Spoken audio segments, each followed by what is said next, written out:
Se você ainda não trabalha como afiliado na gringa, você está perdendo o teu tempo. Eu estou aqui em uma das minhas contas da ClickBank e em um mês eu ganhei um pouco mais de $26 mil líquido como afiliada na gringa. E se você quer aprender como vender aí como afiliado na gringa, eu preparei um mini curso gratuito para você. É só clicar aqui embaixo e se inscrever no meu mini curso gratuito, assistir as aulas, subir as tuas primeiras campanhas no Google Ads para começar a vender na gringa. Bora lá, porque vender na gringa é um caminho sem volta.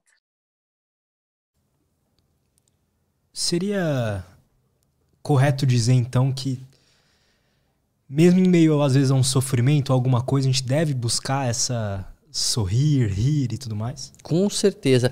Essa era uma preocupação que eu tinha até, né? Porque o Rir é Preciso, o livro, ele foi pensado para esse momento, enfim, de saindo da pandemia, saindo do pior da pandemia.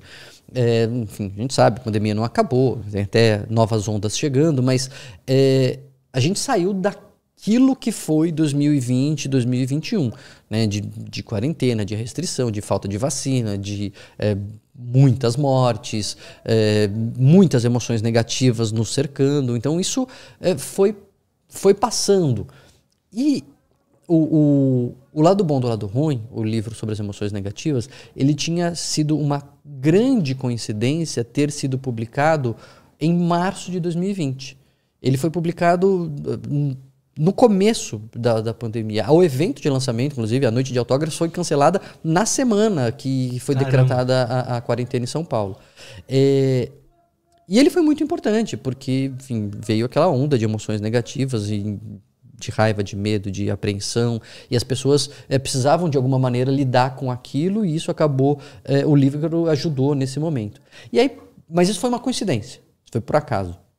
Agora, quando a gente pensou no próximo livro que a gente ia entrar num projeto, uma coisa que eu pensei, falou assim, tá bom, mas a pandemia vai passar, e como que a gente vai se reerguer? Como que a gente vai restaurar as nossas emoções positivas? Como que a gente vai se recuperar de tudo isso que a gente passou?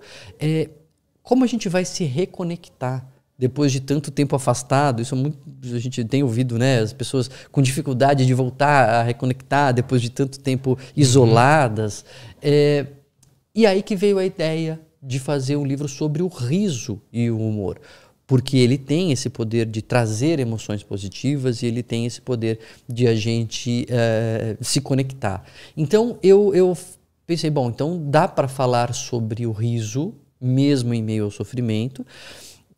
Um dos episódios que me fez pensar nisso foi logo no começo, ainda março, abril de 2020, uma live que eu fiz. Em algum momento ali surgiu um comentário divertido, a gente riu, e na hora que a gente riu já deu aquele frio na barriga, mas pode rir, né? A gente está na pandemia. E eu lembro que eu até disse, eu falei, olha, rir está na essência do que é ser humano. Se a gente não puder mais rir, a gente perdeu parte da nossa essência. Aí sim o vírus ganhou. A gente tem que manter a nossa essência. E então eu vi que era possível, que era necessário, inclusive, e ao longo da pesquisa para o livro, talvez o capítulo mais fascinante que tenha no livro, pelo menos para mim o mais surpreendente, foi encontrar a tese de doutorado de uma pesquisadora israelense que ela entrevistou sobreviventes do Holocausto. Então, perguntando sobre o uso do humor nos campos de concentração. Como é que é isso? Unânime. É unânime. Assim, todos os entrevistados falam. O Viktor Frankl, o fundador da logoterapia, né, ele é um dos psicólogos mais influentes do século XX. E ele era um sobrevivente do campo de concentração. E ele já falava no livro dele lá o sentido para a vida, o propósito de vida, agora esqueci o título. Em busca por sentido. Em busca por sentido. Ele dizia, olha, o humor era uma estratégia de sobrevivência que eu utilizava e estimulava outros a utilizar. Então já tinha essa ideia aqui. Só que aí quando você começa a ver os relatos dos sobreviventes, os caras, assim, todo mundo diz... A gente fazia piada, a gente usava humor. Isso era uma maneira de a gente ter um alívio num determinado momento, naquele momento que você conseguia rir de alguma coisa engraçada, alguém tropeçou, alguém fez algum comentário, você tinha um alívio, ainda que momentâneo, do sofrimento. Era uma forma de a gente se vingar de um soldado, a gente tirava sarro dele. Era um momento de a gente se conectar, de transmitir informação. Quando você faz uma piada e a pessoa entende, tem tantos pressupostos ali naquela piada que muita informação também é transmitida de uma vez. Então, tinha várias funções ali, e sempre eles com a ressalva de, olha, a gente não está rindo aqui do sofrimento. A gente não está rindo da desgraça. A gente não está rindo de que tem gente morrendo. A gente não está rindo do absurdo que é essa crueldade. Como a gente não estaria rindo do vírus, nem rindo da pandemia. Mas é rindo apesar disso. Rindo neste contexto e aí encontrando propósito, encontrando conexões, encontrando alívios, ainda que momentâneos. Então, daí nesse capítulo eu extrapolo um pouquinho, quer dizer, extrapolo não, né? Eu continuo dizendo assim, esse é o capítulo onde rimos, né? Então, começa com o Holocausto, porque é o lugar mais improvável de você rir. A tese é assim, se até lá tinha humor, é porque né? Dá pra ter em qualquer lugar. Total. E aí eu digo assim, bom, mas não tem mais, né? Felizmente, aquilo não acontece, não tem acontecido. Mas aí a gente não vai passar, provavelmente a maioria de nós não passa por uma situação dessa. Mas ainda existem outros sofrimentos, como, por exemplo, tragédias naturais, inundação, terremoto, né, grandes acidentes. E aí tem uma enfermeira especializada em saúde pública de grandes tragédias, né? No atendimento da coletividade de grandes tragédias. E ela tem um livro uma tese sobre o humor dos sobreviventes. E ela vai estudar como é que os sobreviventes usam o humor, as fases que eles passam, e que existe também um espaço para rir, mesmo entre os sobreviventes de grandes tragédias. Se você está antenado com isso, você consegue inclusive se colocar em conexão com essas pessoas. Mas daí eu vou além, falo, bom, ainda assim, a maioria de nós não passa por grandes tragédias.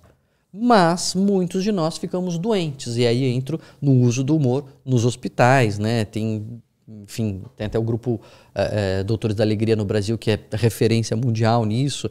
E como o uso do humor nos hospitais, ele também pode ser muito saudável. De novo, não é rir da desgraça, não é rir da doença, mas é usar a possibilidade que nós temos dentro de nós de rirmos, de encontrar coisas divertidas, de ver as coisas por outro lado, para trazer momento de alívio, para trazer menos uso de analgésico. Tem experimentos que mostram que isso é demais, né? Pessoas que veem de comédia, elas pedem menos analgésicos no pós-operatório. Enfim, então, tudo isso para dizer que, olha, não estou dizendo para nós sermos desrespeitosos, né, levianos, frívolos, né, não levar a sério e rir de coisas que são sérias, mas dizer que em todas as situações é possível que a gente consiga usar essa nossa habilidade humana para pelo menos ter um alíviozinho ali, sabe? Um analgésico. E você falou perfeito, assim, de que a maioria de nós não vai passar por coisas tão absurdas, mas a maioria das pessoas, ao mesmo tempo, elas estão sensíveis a sofrer, por exemplo, no trabalho, a sofrer no dia a dia, né? Todo mundo passa por muita ansiedade, por muita angústia, mesmo que às vezes ela nem tá tanto em perigo assim, mas ela tá passando por aquilo. E às vezes usar, né, o humor, a risada nesses ambientes é perfeito. Exato, é assim que eu concluo, né, inclusive esse capítulo, dizendo, bom, tá bom, mas mesmo que você não fique doente, você sofre muitas vezes no trabalho, na escola, nos seus relacionamentos, e tem várias evidências assim de que quando a gente consegue introduzir esse ponto de vista, introduzir essa preocupação, esta atenção, esse olhar para um pouco mais de leveza, um pouco mais de sorriso, um pouco mais de alegria nesse sentido, o trabalho fica melhor, o chefe que é bem-humorado é mais bem visto pelos funcionários, o funcionário que é bem-humorado é mais bem visto pelo chefe, enfermeiros, médicos que usam o humor na sua prática têm menos burnout, professores que usam o humor na sua prática conseguem melhores notas dos seus alunos e têm menos burnout. Então, parece um superpoder, né? No caso, mas é porque ele tem, de fato, todas essas características. E óbvio, eu sempre digo isso no esforço, né, da divulgação científica, não é um superpoder no sentido de que faça isso e garanta os seus resultados. Né? Não é uma autoajuda superficial, assim, siga essa fórmula e você terá esse resultado. Não é nesse sentido. Mas quando você pega grupos grandes e compara os que usam o humor com os que não usam o humor, você tem mais chance de sucesso no grupo que usa. Não significa que você vai 100% dar certo, mas significa que você melhora muito as suas chances de as coisas serem boas, né? Serem positivas. E uma